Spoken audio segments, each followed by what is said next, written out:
Hello, welcome. This is a mini bioinformatics presentation for VTPP123 Foundations of Physiology. Today, we will discuss single-cell high-throughput data science and related topics around single-cell data analysis.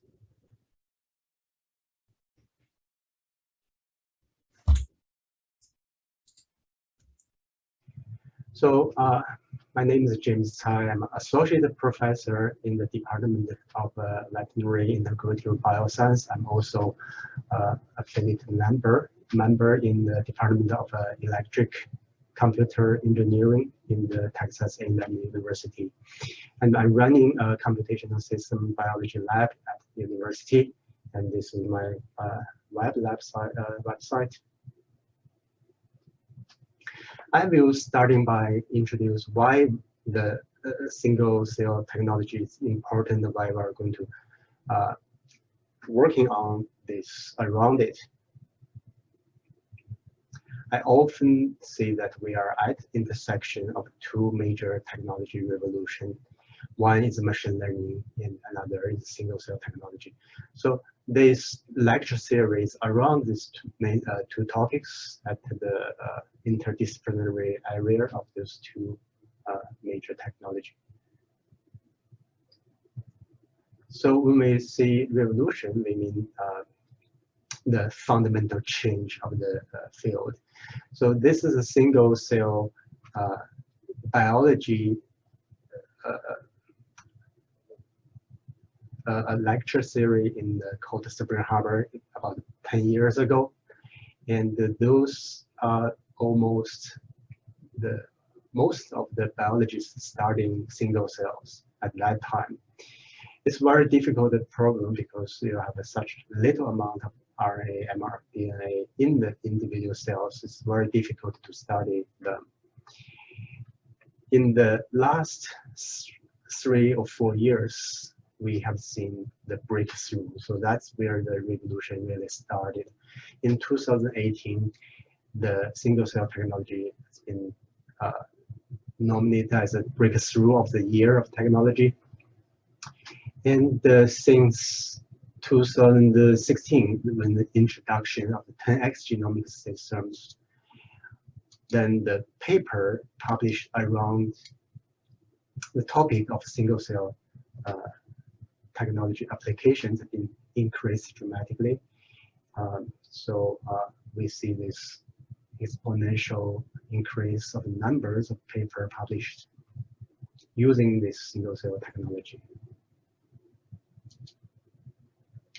So 10x Genomics is a company in California, and they introduced this small device called the 10x Genomics Chromium controller.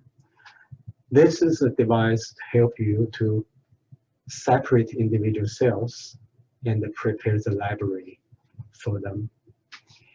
So that's the technology used here. It's called a droplet.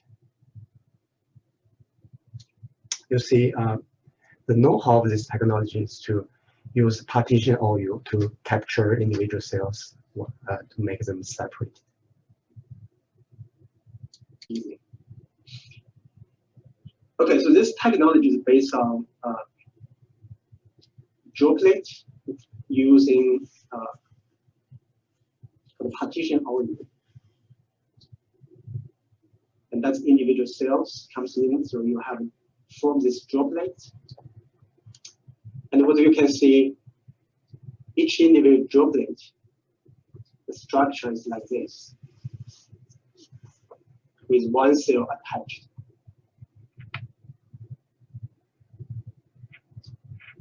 Okay,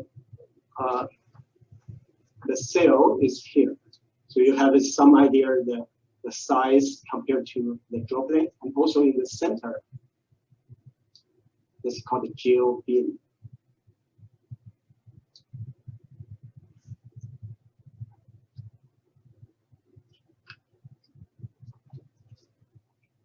Okay, on each gel bin, on the surface of the gel beam. There it's covered by barcode, DNA barcode. Each gel beam has a unique barcode. For example, this particular gel beam will have A, C, A, C, T, T. Okay, so if this gel beam captured this cell and encapsulated by this droplet, so all the cell content, once it's lysis, will be labeled by this particular barcode, ACACTT. In a separate gel beam droplet, you have a separate, different barcode system. So this could be A, C, C, T, A. Okay, all the cell content, mRNA, will be labeled with this unique barcode associated on the surface of the gel beam. At the end, we will mix everything together, send it to the sequencing center to sequence. But at that time, you can use bioinformatics to separate individual cells by using this barcode labeled on the gel beam. So that's where the signal comes from. How can you separate them and also to still be able to do it high throughput using sequence? Because at the end you will mix all these thousands of cells after labeling by the gel beam barcode.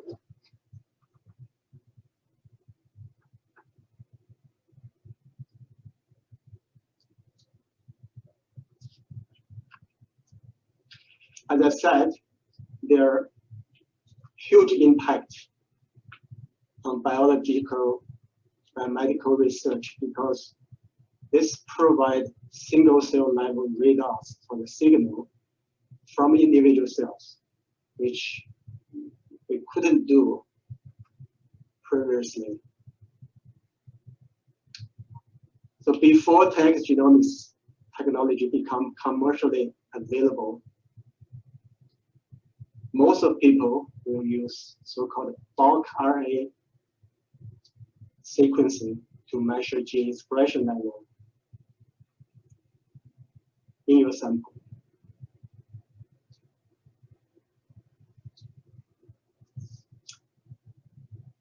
But now for the same sample, using this barcoding system, we will be able to read out all the genes expression. So if you think this x-axis genes, different genes, and the y-axis will be different cells.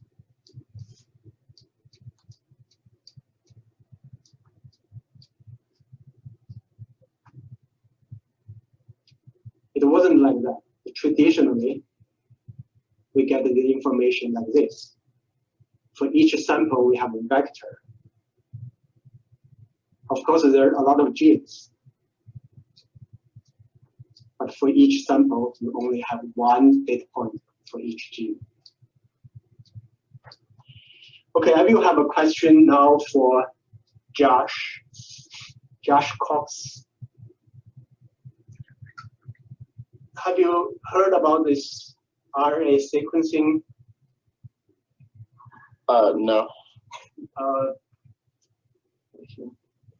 Do you have some? Yeah. Do you have idea about this race mapping and to estimate the gene expression?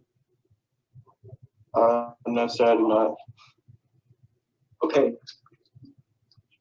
So I briefly mentioned, so you can extract mRNA from your sample, then reverse translate into cDNA and sequence them. by looking at, by count, how many rays is mapped to which gene, you can have a rough estimation of gene expression in your sample. It has been a very powerful approach to study gene expression in certain tissues and compare between disease sample or healthy sample. So now you have this high dimensional data compared to the traditional RNA-seq data you can get from each individual cell. So let's see how people using that to read out the whole landscape of transcriptome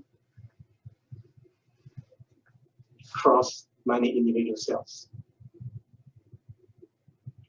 Because this is a picture from the company. They're using single-cell technology to study disease mechanism. But this is a very good illustration because what you see is this, each dot here will be a cell. And this bar on the top indicate the expression level of some certain genes. If you know, you have annotation of, okay, we know this part are the cells contribute or associated with certain disease. You know they are disease cells. You can start to look at the genes expression, give you a signature, tell you why this group of cells is so different from this group of cells. If you think this is a cancer cell population from one patient, some cells will be in the more say metastasis stage, and they are ready to migrate out of the location, in situ location, to the other tissue or organs. That signature will be important. And single cell will tell you this information by only sample from one individual. Okay, we are not sequencing a lot of individuals. Traditionally, we have to sequence healthy individuals and, for example, cancer patients for certain tissue, certain type of cancers. But now you can use one patient's sample because some cells will be still in the healthy state, and some cells will be more disease related. You can have this transition. Professor, on the previous image, that group that was to the right, like right next to the disease cells, is that just a group of known, like, pathogenic mutations in the cells, or what would that group be that's separated from the healthy and the transitionary cells? Yes, for a certain question related to the cancer, people knows cancer cell will differentiate or divide it very quickly, and the genomic mutation may accumulate through this process. But more applications regarding to the state of the cell, you measure gene expression level instead of a mutation in the genome. So that's a slightly different thing, but your idea is completely correct. If you follow a group of cell compared to another group of cell, and they separate for many, many generations, you will be able to detect mutation in their genome at the DNA level. But here, the picture may show mRNA level difference. Yeah, it's more like transcriptome level instead of genome level. Very good question. So, so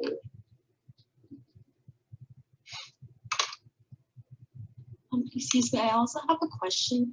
Yeah. Is this the single cell sequencing?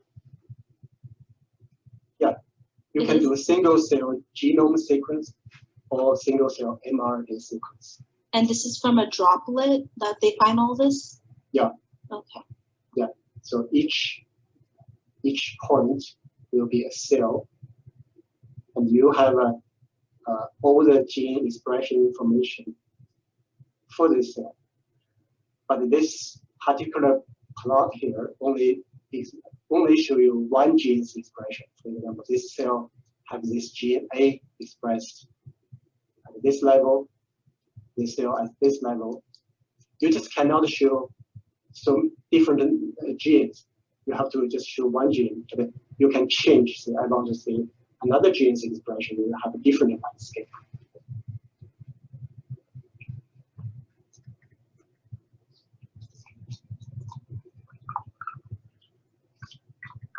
Sorry, one clarification. So is every peak then like an individual gene within the single cell, and then the higher it is, the more it's expressed? Yes. Okay. Yeah. Got you. I'm following then. We're good. Okay.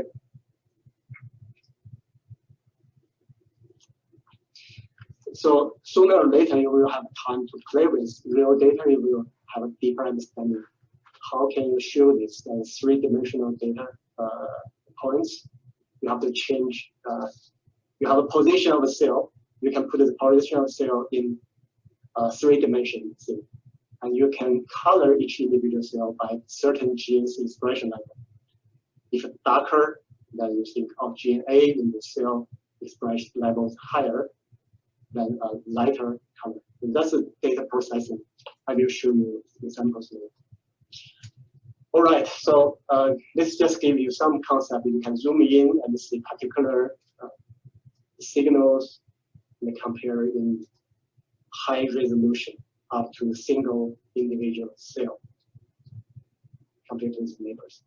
You can still zoom in because each individual cell have a many different expression express genes. So you can look at different genes expression. This is just cartoon and not very accurate, but it gives you global impression of what is going on here.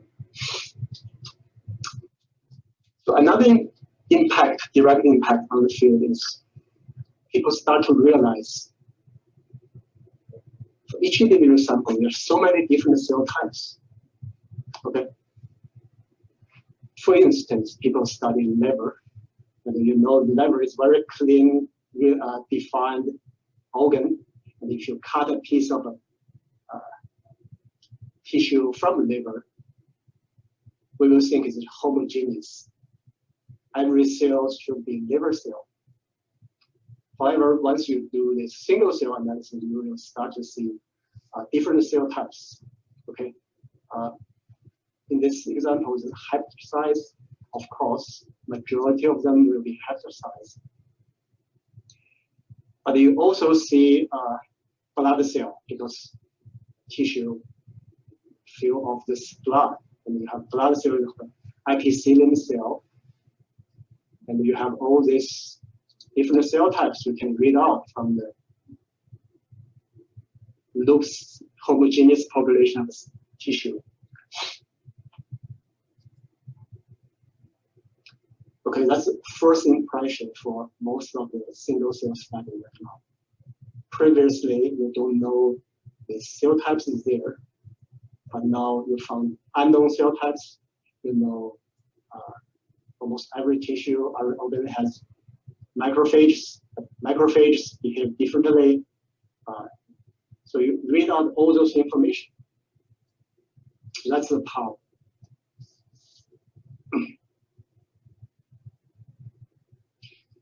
Some disease may be only associated with specific cell types. So at this resolution, you will be studying cell type specific disease. Okay.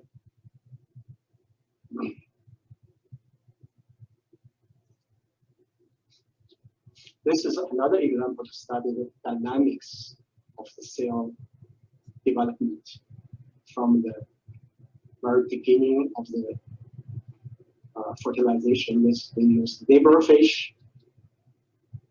After 4 hours of fertilization, they sequenced individual genes in this embryo sample from zebrafish. After 6 hours, they sampled another embryos. They are not the same embryo, because once you dissociate the cells, this embryo have been destroyed. But what they can do is to sequence, process another embryo from the same breeding,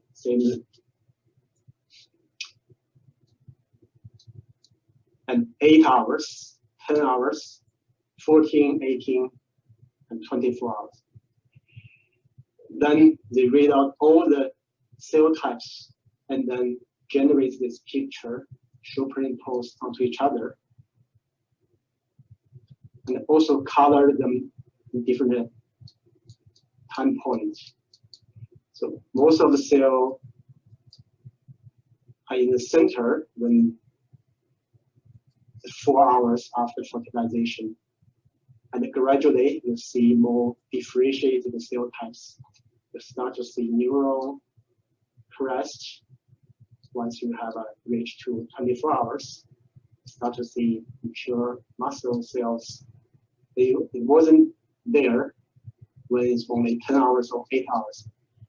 By superimpose all this information together, you start to reconstruct a dynamic picture of cell differentiation through the fertilization and the development of embryos.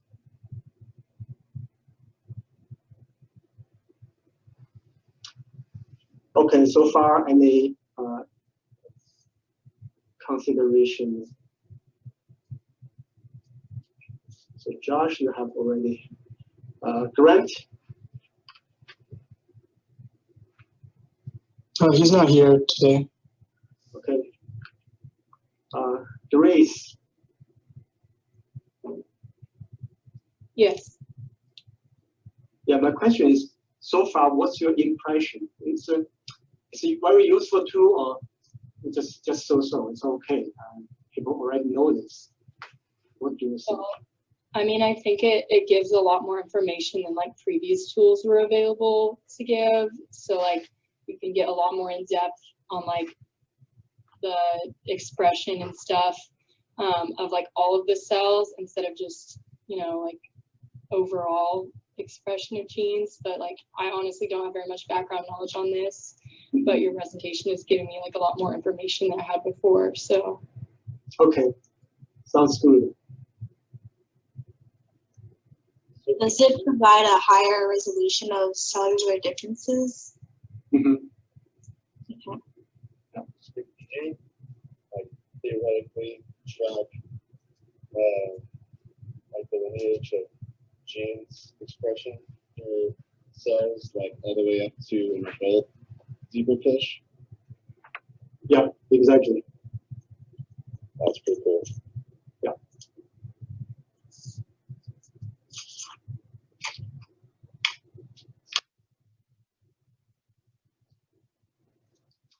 Okay, now I'm going to give you a demonstration of the real data, what it looks like. Okay, so this is data I played with for one of my collaborators today. Stop sharing this to give you a quick impression. So that's my desktop. I'm using MATLAB.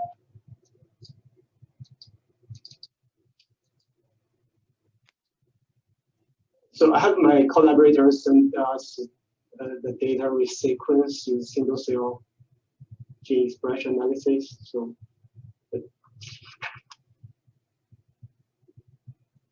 what we can do on the computer is to load his data. So I already made it clean and load this information. Can you see my MATLAB environment? we can see it. Okay, good. So you see, I already merged the data. So this is the data file. But I will teach you how to generate this.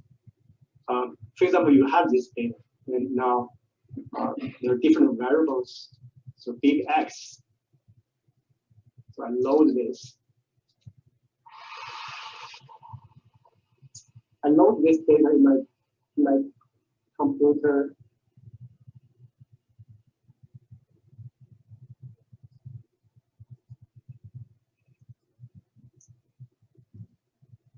And you start to see this matrix. This big matrix contains over 13,320 rows. That's a number of genes in 16,309 individual cells. So you can imagine this huge Excel spreadsheet is a huge number of cells and gene expression level in there.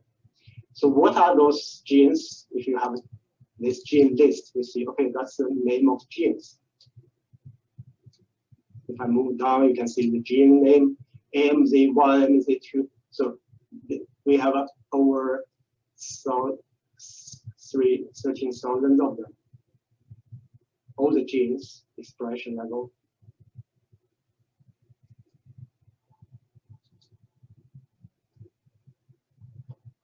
So the problem is, how can you view this huge matrix?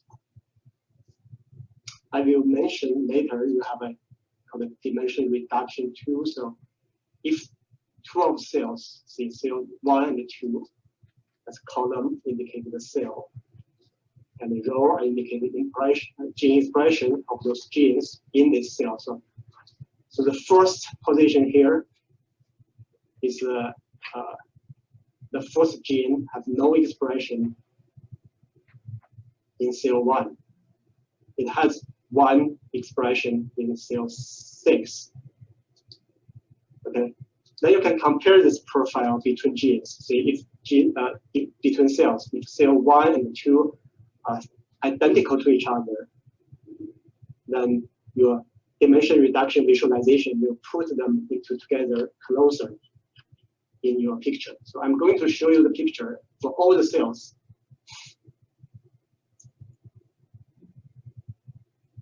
Using a built-in function I created. So you start to see each point here is a cell.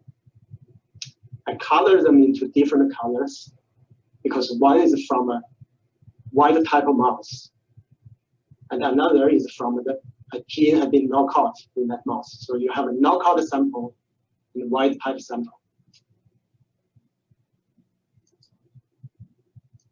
Okay, so I can rotate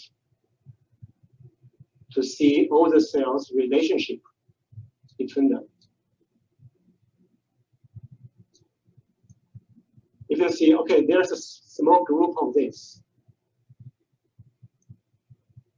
This small group of cells looks different from all other cells. They form a small clusters on their own.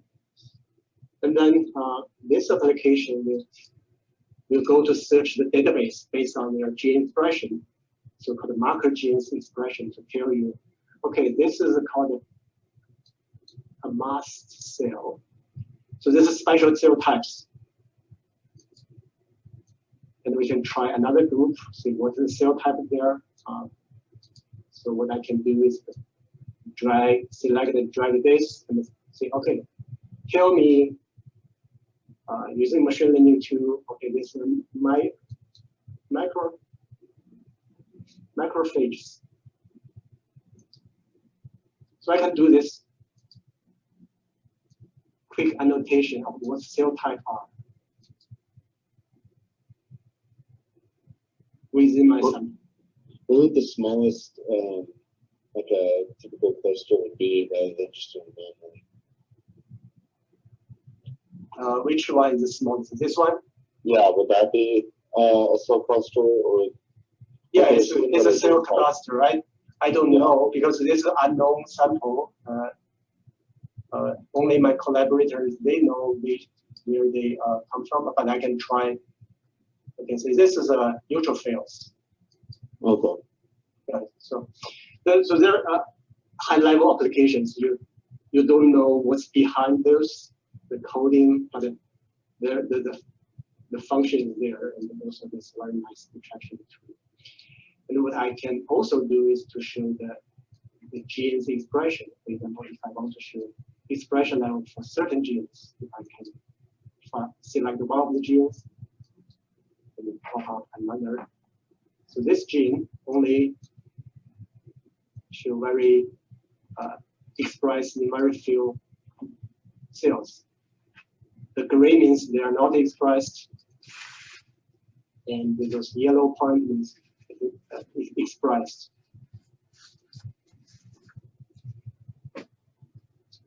And this plot is similar like what I showed before. It's the how high this bar indicates the expression level of that gene. So there is a small group of cells expressing this gene really high, where the rest of the gene cells do not have the expression of this particular gene called ETL4. Okay, this gene only expresses in 1%, 1.5% of the cells.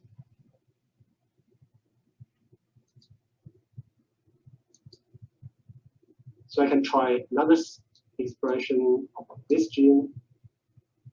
Okay, you see the relatively this gene expressed in most of the cells. 10% of cells have this gene expression. Okay, so for each gene, you have the picture like this.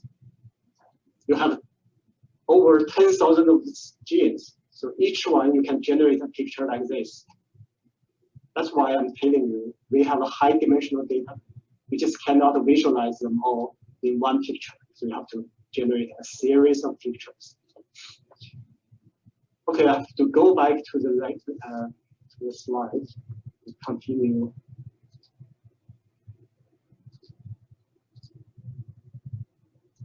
So any quick comments from the audience?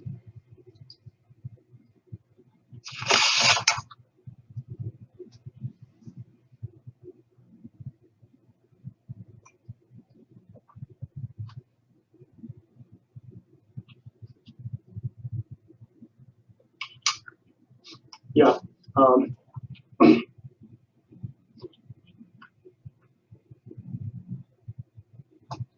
Okay, so this is a slightly different view, but also gave you impression of the variability of different genes among cells.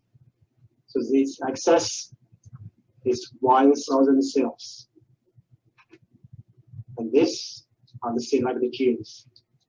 So each row of this will be this gene's expression across this 1,000 cells. And the z-axis is the expression level. Okay, the first impression you will have is some of the gene like this and that.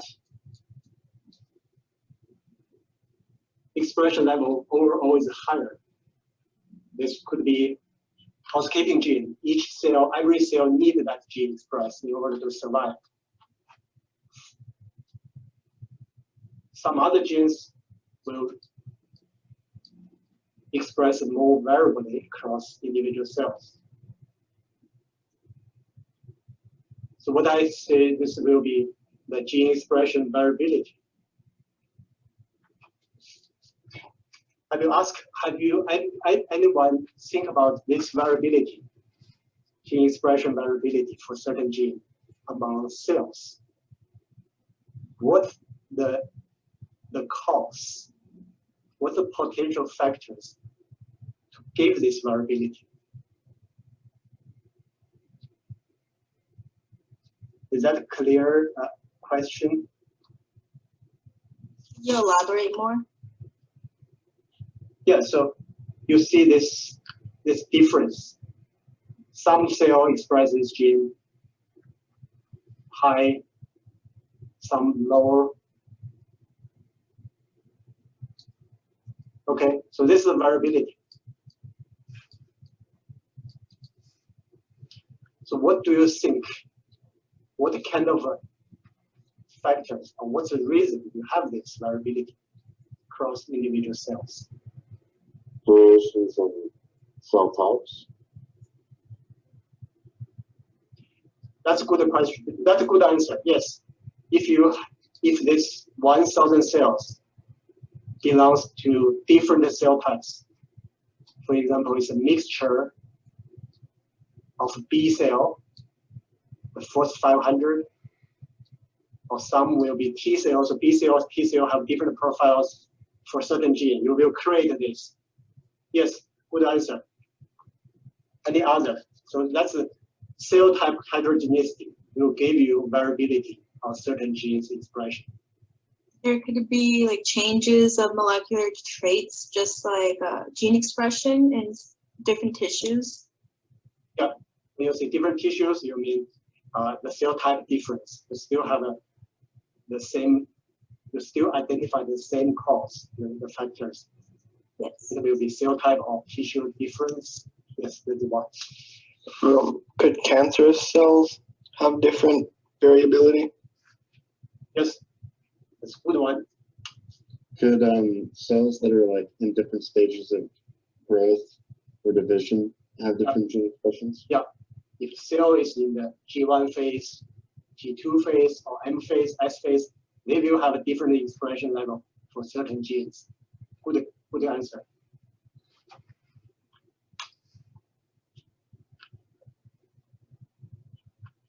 Good answer. So you think about this. And also, there are technique variabilities.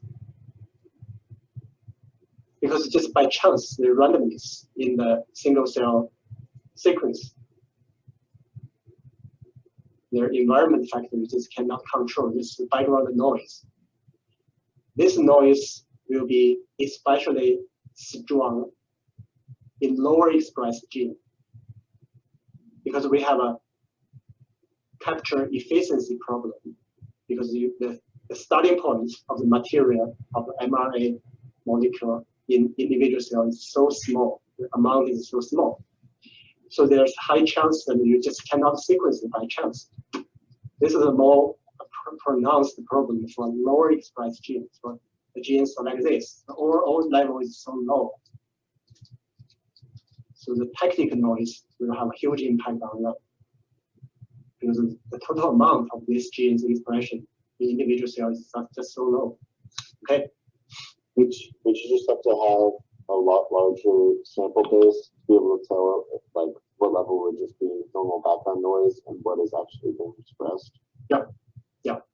We will do this statistically because if you think that the noise is purely random, the signal will be different from the biological signal. You should be able to correct it. So I will mention the statistics behind that because you have to take it into account. If your background expression level for certain genes is too low, those genes, the measurement will be more pronounced, will be more substantially influenced by this technical. So around this single cell gene expression analysis or related analysis, there are many different packages that have been developed, different methods. I personally like to use MATLAB. I developed my own toolbox. Toolbox is a MATLAB function collection, and you have all the related functions in there. Most recently, if you work on the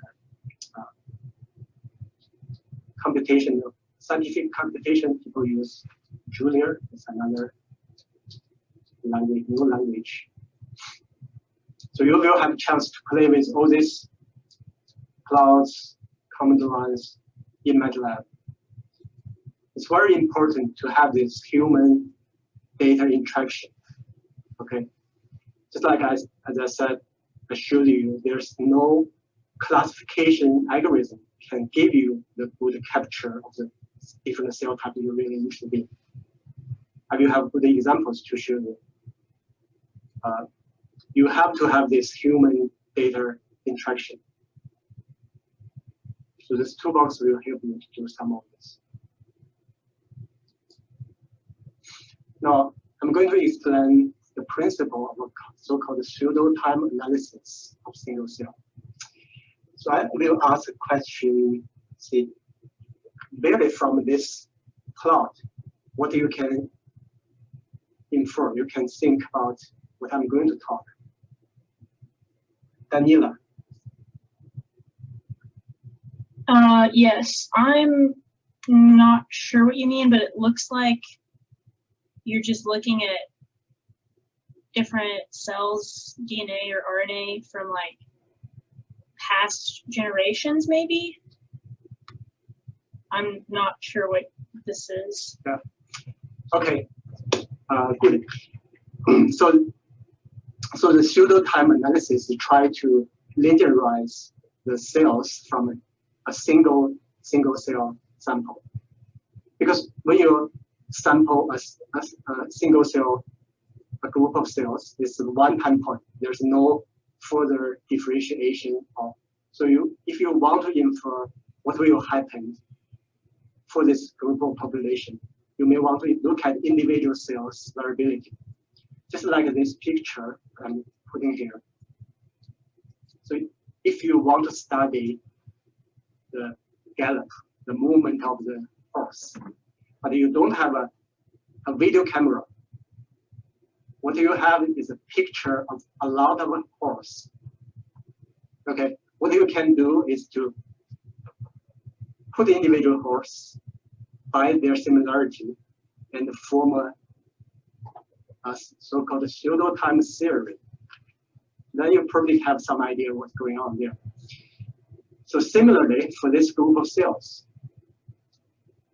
we cannot monitor each individual cells across the time because the sample has been destroyed.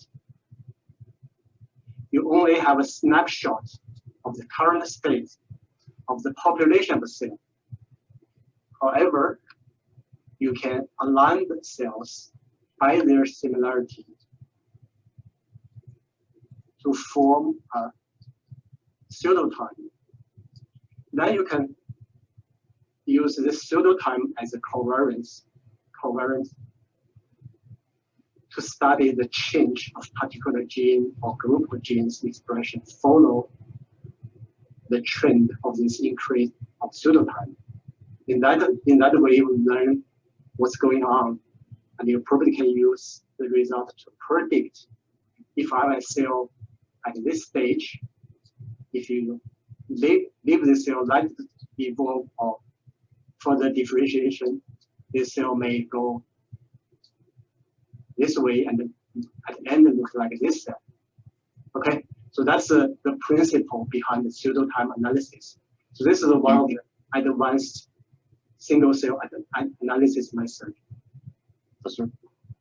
Yes. Do you ever see branching where you'd have two different branches or two different N cells? Exactly. Very good question. We will create not only a single trajectory. Probably there's a branch effects. You will have multiple branches in your population. Exactly, yes. I have a question. Yeah. Would you please explain pseudotime one more time, if you don't mind? Okay. So you put cells by their similarity, but in certain way you can align cells by their similarity, make them into this more linear form of this construction. So from this picture, you can assign, see, this could be the starting point of all the cell differentiation. Then you can follow this trajectory to construct a pseudo time. It's not a real time series data, but you create your own trajectory and assign each individual cells to the trajectory, different coordinates, to simulate or hypothesize they follow this trajectory to study the fate of the differentiation of the individual cell. Thank you. Okay.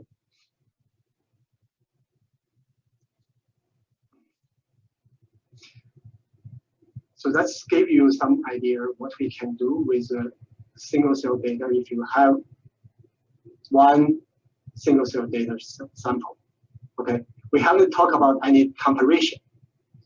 This is just one person. Okay, one sample. You have thousands of cells has been measured. You can do dimension reduction, so you can visualize the similarity between cells. you can do this pseudo-time analysis. Okay, assign each individual cells a time point. See, if you think this will be time 0, then you move to time 1, time 2. You create this artificial time point, and here will be time n. Then you have your x-axis will be time from 0 to n. This will be time. And then you follow each individual gene's expression. Some gene will be lowly expressed at time 0, but highly expressed at time n. So you see, you detect those changes. Some gene will go opposite direction. It was highly expressed in cell at time 0, but it goes down at time n. Okay, we can move further to create so-called gene regulatory network to study the relationship between each individual gene among cell populations. So combine this network analysis with pseudo-time. You can sample cells by their pseudo-time series and then construct a series of pseudo-time series gene regulatory network. So once you have this data structure, you will be able to learn a lot of dynamics about the network. See, the link between these two genes was strong at time 0, but it become weaker, or other way around. There's topological change of this module of network through the time series. Then you can learn all the parameters. So this is a high-level annotation analysis. Okay, so we can play with some of these functions using that tool. Yeah, so this is one small picture I took to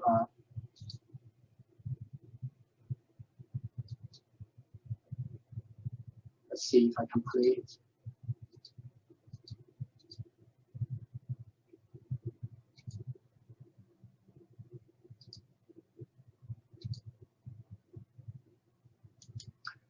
Yeah, so this is just a cell type annotation tool. I just show you the basic use of that already. And this video just gave you some impression. And you can just drag and okay, this alpha cell, this beta cell. So this sample is from the pancreatic islet. So you see alpha, beta, gamma cell, endothelium cells in this group. The most of them are the beta cells. So produce insulin.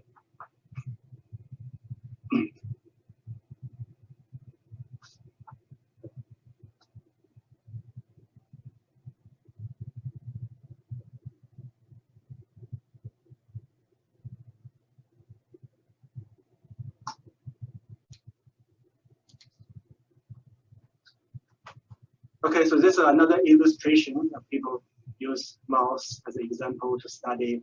We extract the neurons, cortex, and we extract the cell type. You want to study neurons, you get rid of all the epithelium cell, astrocytes, dendrocytes, oligodendrocytes. You extract neuron cells to create this trajectory. Okay, then sample cells. See, this cell group create this network, then move on another sliding window, create this network. Okay, so this is just one example to use animal extract cells, sequence them, dimension reduction to visualize cell relationship, extract cell types, do the trajectory analysis with the network theory. Okay.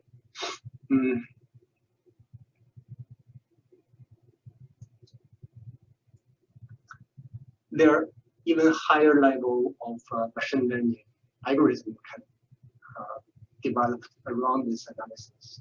I gave an example here. So in this sample, we have 2 single-cell RNA-seq data. So this is abstract illustration, so you don't specify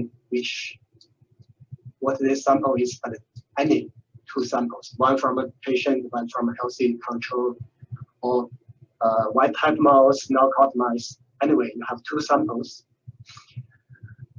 This pipeline will first subsample cells. Subsample means if you have 10,000 cells, each time you only study 1,000 cells, and then randomly sample another 1,000 cells. This is a way you can control for the huge variability of some a single cell diversity. Okay, the noise, if you have one or two outlier cells, will have no impact on your whole pipeline performance. So you do this subsampling, but do multiple times. You have 10. If t equals 10, then you have two subsamples. Now for each subsamples, you create a regulatory network. Okay, the technology is called PC regression, principal component regression. This is a machine learning algorithm. Then treat this whole data structure as a tensor. A tensor is a high dimension matrix. Then use the technology called decomposition to learn the major components from this tensor structure. So that's major components learned. Then you select top components and get rid of this least important ones to reconstruct the network. The purpose of this is a big noise. There's a lot of noise in there. But after that, we receive two networks, one from sample 1, one from sample 2. They are denoised regulatory network. Then we do something like called nonlinear manifold alignment to compare these two networks. And you mentioned maybe later what's a manifold. This is a data structure, data point structure. Okay, it's a concept in mathematics. Then once that you can get the genes which change the regulatory relationship with other genes in the network. Then you can enrich those genes and see what's the function of those genes. In that sense, at the end, you will see, okay, in these two samples, what gene expression change really matters in terms of gene regulatory network change, influence a lot of other genes as well. So put them together,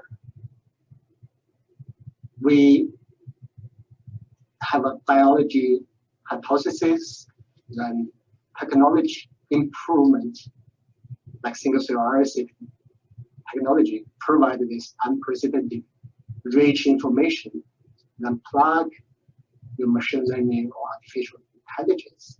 Put them together, you should be able to test or validate your hypothesis, okay, to study the cellular transcriptome landscape, the map, the behavior of cells, okay, in the center, interpret and learn. If you really want to talk about the applications, we have a good application, see whether what's the best target of certain disease, which cell type we should target on, and which drug will have the impact on this cell types gene regulatory network will change the fate of the cell behavior. Okay, before we finished, I'm going to show you a demonstration of the new feature in the toolbox I developed for single-cell RNA-seq data analysis. So that will be the next demonstration.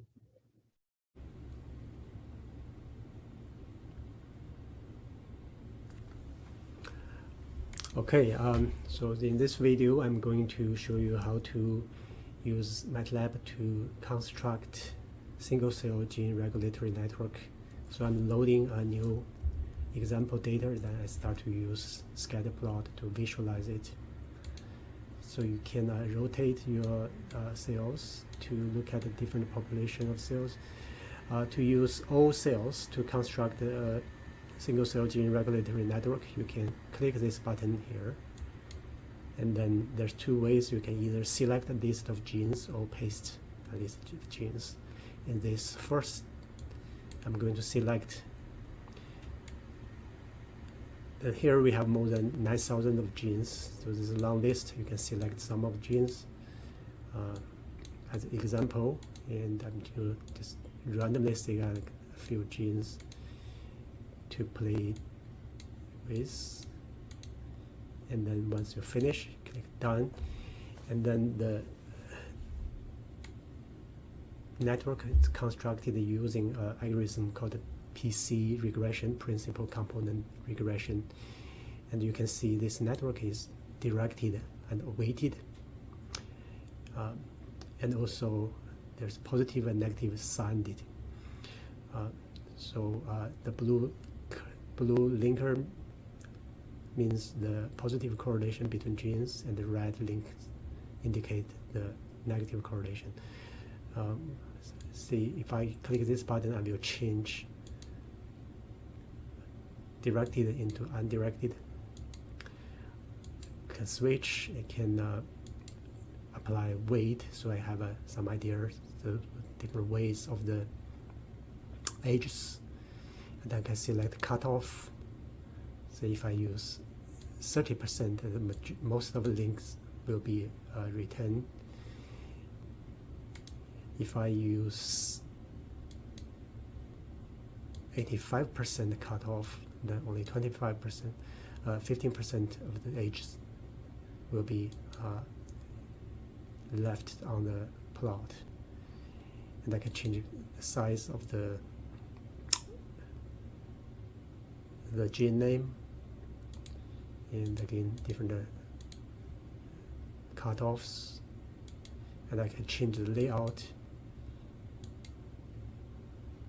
Alright, at the end I can save the adjacency matrix to the workspace and also the list of genes. So that's the construction of single cell gene regulator network using all the cells. Now next question is, we are going to compare networks constructed from different cell populations. In this examples, I have 5 different groups of cells, and the blue means the group 1 and 2, group 2 and 3, yellow cell group 3. And I'm going to compare gene regulatory network constructed from a cell in population 1 against 3.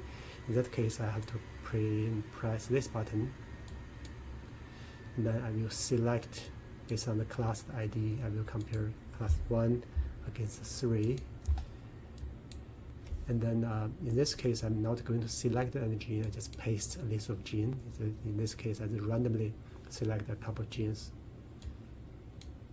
And then 2 networks will be constructed.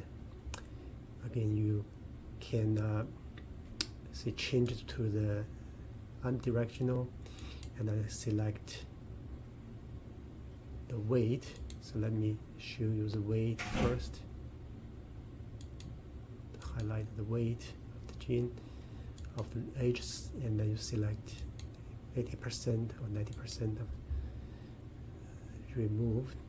And then to compare these 2 graphs, you will be able to identify some varying events. For example, ASL gene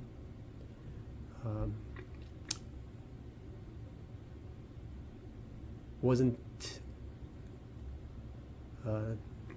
connected with many other genes, but in sample 2 it has a lot of connections with other genes. And there's another automation cutoff you can select to show the progress of cutoff of different settings of cutoff applied to the edges gradually from the network.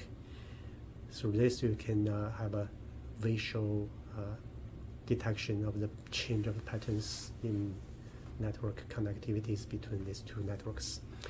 All right, that's the end of the demonstration. I hope you enjoyed. Thank you.